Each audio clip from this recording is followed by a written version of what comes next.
Hi everyone, welcome to my channel InfoCraze.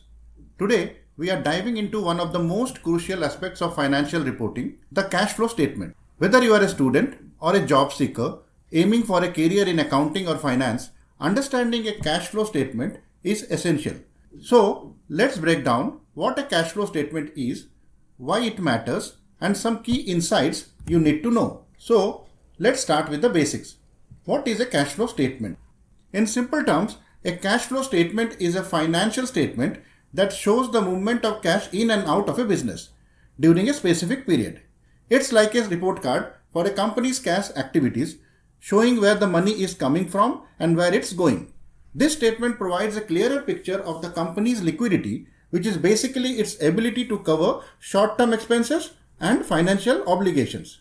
Why is this statement so important? Well, unlike other financial statements like the income statement or the balance sheet, which may include non-cash transactions also, the cash flow statement focuses solely on cash transactions.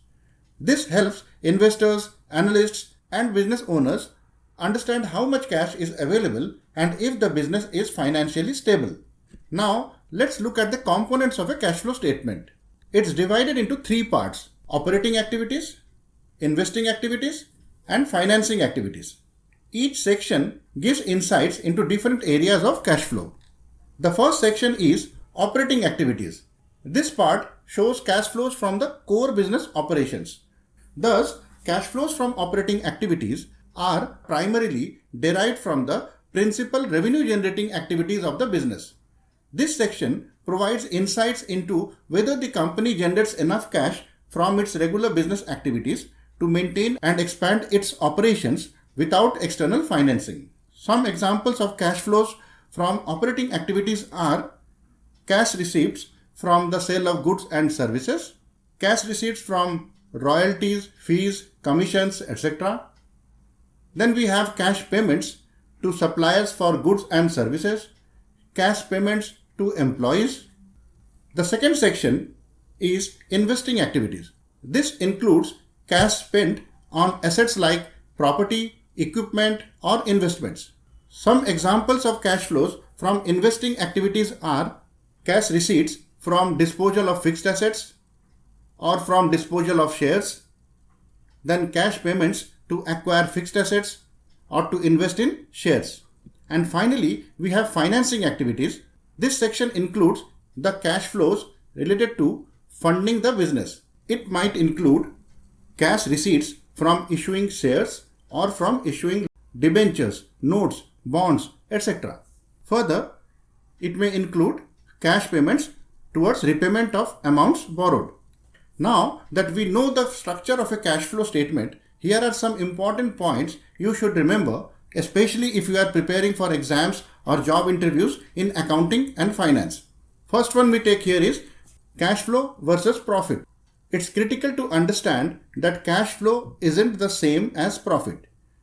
A company can show a profit on its income statement but still face cash flow issues if it's not collecting payments efficiently. This concept is crucial for job seekers as interviewers often ask about the difference. Next one is cash flow statements can be prepared using either the direct or indirect method.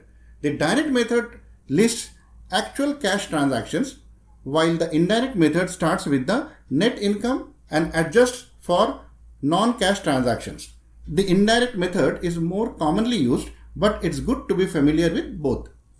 Now we discuss here is positive versus negative cash flow.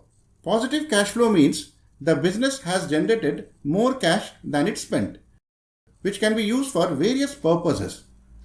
Positive cash flow generally indicates a healthy business. Negative cash flow occurs when a company's cash inflows are less than its cash outflows during a specific period.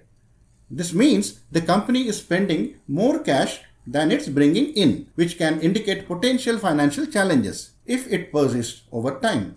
Negative cash flow isn't always a bad sign though, especially if it is due to investments for future growth, but it's important for the company to manage it carefully. With this, we come to the end of this video. If you find this video useful, please like the same and share it with your friends. Please subscribe to my channel for many more interesting videos in the field of finance, accounts and costing. Thanks for watching.